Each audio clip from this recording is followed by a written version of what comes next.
Innal hamdalillah nahmaduhu wa nasta'inuhu wa nastaghfiruh wa na'udzu billahi min syururi anfusina wa min sayyiati a'malina.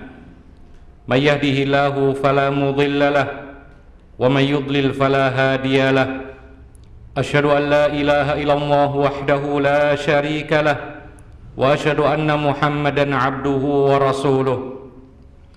Ya ayyuhalladzina amanu taqullaha haqqa tuqatih wa la tamutunna illa wa antum muslimun. Ya ayyuhan nasu taqu rabbakumul ladzi khalaqakum min nafsin wahidah wa khalaqa minha zawjaha wa batha minhuma rijalan katsiran wa nisaa'a wattaqullaha alladzi tasaaluna bihi wal arham innallaha kana 'alaikum raqiba. Ya ayyuhalladzina amanu taqullaha wa qulu qawlan sadida yuslih lakum a'malakum wa yaghfir lakum dhunubakum wa may yuti'illaha wa rasulahu faqad faza fawzan 'azima. Amma ba'd, kaum muslimin jamaah salat Jumat yang dimuliakan oleh Allah, di antara sekian banyak akidah Ahlus Sunnah wal Jamaah, keyakinan umat Islam adalah meyakini bahwa ada makhluk Allah yang tidak kelihatan, yaitu syaitan dan jin, dan mereka adalah musuh bagi kita. Allah Subhanahu wa taala berfirman, "Inna syaitana lakum aduwwun fattakhidhuhu aduwwa." Sesungguhnya setan itu adalah musuhmu, maka jadikanlah mereka musuh. Maka siapa saja yang mengaku muslim kemudian bekerja sama dan menjadikan setan-setan atau jin sebagai kawan dekat mereka atau yang membantu urusan mereka, maka dia telah menyelisihi apa yang digariskan oleh Allah dan Rasulnya sallallahu alaihi wasallam.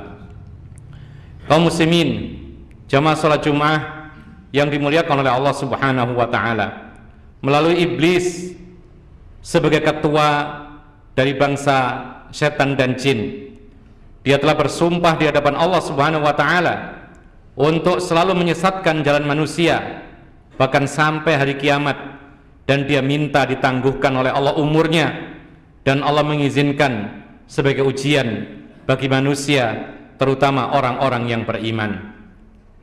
Kaum muslimin yang dimuliakan oleh Allah Subhanahu wa taala, kita harus ingat pula bahwa tujuan setan mengganggu manusia dan menyesatkannya, ujung-ujungnya atau puncaknya adalah agar manusia jatuh kepada kesyirikan dan kekufuran.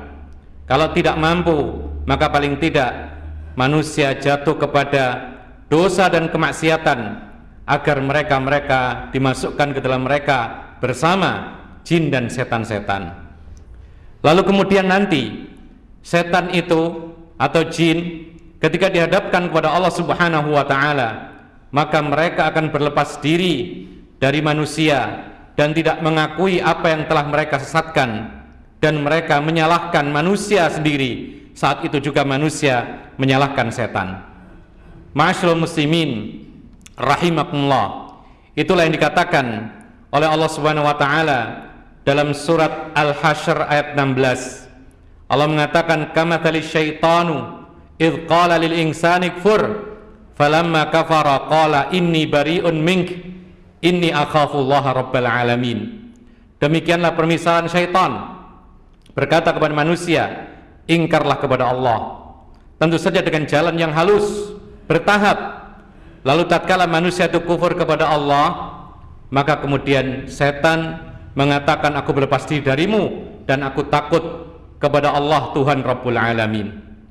Ma'asyiral muslimin rahimakumullah, tipu daya setan memang lemah. Dalam Al-Quran disebutkan demikian, inna kaida syaitani kana dha'ifa. Tipu daya setan itu sangat lemah. Tapi ingat, meskipun lemah tidak boleh diremehkan. Lemah ya, tetapi sangat-sangat halus, samar, dan bertahap. Dari sejak yang paling ringan kemudian bertambah berat. Maka kalau tidak segera dihapuskan, tidak segera kemudian dilepaskan kemaksiatan yang ada meskipun kecil, maka dia akan bertambah besar, dan akibatnya adalah kehancuran, kekufuran, atau kesyirikan. Kaum muslimin yang dimuliakan oleh Allah Subhanahu wa taala, Ibnu Jarir At-Tabari ketika menyampaikan ayat yaitu surat Al-Hasyr tadi, beliau menyampaikan sebuah kisah, dan kisah ini sampai kepada sahabat Nabi Ibnu Mas'ud radhiyallahu an. Kisah itu adalah seorang rahibun Yahudi, yaitu pendeta Yahudi yang biasa dipanggil dengan nama Barsisa. Dia ini adalah seorang ahli ibadah, ketua agama, dan juga pendeta kaum Yahudi dahulu. Maka ada seorang wanita pada saat itu. Wanita ini memiliki 4 saudara laki-laki, dan wanita ini pekerjaannya mengembala kambing. Suatu hari wanita ini harus bertemu dengan Barsisa ini. Ada suatu hal, di beberapa riwayat disebutkan wanita ini mengalami sakit yang parah, kemudian harus diobati dan diterapi oleh si Barsisa ini. Kemudian beberapa malam dengan terapi tersebut, mau tidak mau dia harus tinggal di kuilnya Barsisa ini. Maka awalnya si Barsisa ini hanya membantu terapi, mengobati, dan lain sebagainya. Di suatu malam dia ingin mengantarkan makanan. Kemudian malam berikutnya setelah mengantar makanan, dia pun akhirnya menyapa. Setelah berikutnya lagi setelah menyapa, akhirnya berbicara, kemudian ngobrol, dan subhanallah, saat itu setan sangat berperan. Akhirnya Barsisa ini tertarik untuk melecehkan wanita tersebut, dan akhirnya dilecehkan. Kemudian wanita ini kemudian hamil. Lalu datanglah setan kepada Barsisa. Dia mengatakan, wahai Barsisa, engkau adalah orang yang dikenal baik, perkataanmu didengar oleh masyarakat. Ketika engkau mengatakan A, mereka pasti yaitu percaya. Maka untuk menghilangkan aib yang ada pada dirimu, maka bunuhlah wanita yang sedang hamil itu. Maka dibunuhlah wanita tersebut oleh Barsisa. Kemudian dia merasa tenang sejenak. Lalu setan datang melalui mimpi-mimpi. Di dalam tidurnya 4 orang saudaranya wanita tersebut. Di dalam mimpi digambarkan bahwasanya adik kalian atau saudari kalian telah dilecehkan oleh si Barsisa dan kemudian dibunuh dan dikuburkan di tempat A, dan seterusnya. Kemudian 4 saudara ini saling membahas mimpi mereka, dan ternyata mimpi mereka semua sama. Akhirnya mereka melaporkan kepada aparat, yaitu penguasa saat itu, untuk menangkap Barsisa. Kemudian sebelum ditangkap, Barsisa kebingungan, lalu datang lagi setan kepadanya. Setan mengatakan, wahai Barsisa, tidak ada yang bisa menyelamatkanmu kecuali satu perkara saja. Lalu Barsisa mengatakan, apa itu? Maka setan mengatakan, engkau sujud kepada aku sekali saja, maka beres semuanya. Maka Barsisa pun sujud. Setelah sujud tidak lama kemudian datang penguasa setempat dan 4 laki-laki saudara dari wanita pengembala kambing tadi. Kemudian ditangkap. Terbukti semua kejahatannya, bahkan ditemukan yaitu tempat dikuburkannya si wanita tadi. Akhirnya dihukum mati Barsisa tersebut.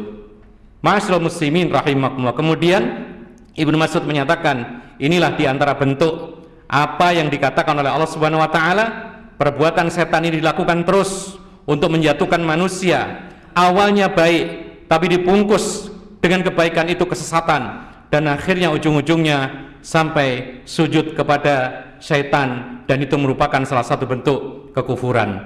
Kaum muslimin yang dimuliakan oleh Allah Subhanahu wa taala, sekelumit kisah ini menunjukkan betapa halusnya tipu daya syaitan yang asalnya adalah kebaikan, terus kemudian dilakukan dengan husnudzon, tapi melanggar perintah syariat, yaitu berkhalwat, berduaan dengan seorang wanita yang bukan mahram, laki-laki dengan perempuan padahal dia bukan mahram atau muhrimnya. Maka itu mengarah kepada perbuatan yang lebih besar, yaitu zina. Oleh karena itu, kaum muslimin yang dimuliakan oleh Allah, Rasulullah mengatakan, la yakhluwanna rajulun bimra'atin illa kana thalithuha syaitan. Kalau ada laki-laki berdua dengan wanita yang bukan mahramnya, maka pasti ada yang ketiga yang selalu menjerumuskan kepada kerusakan, yaitu syaitan. Aqulu hadza wa astaghfirullah li wa lakum innahu huwal ghafurur rahim.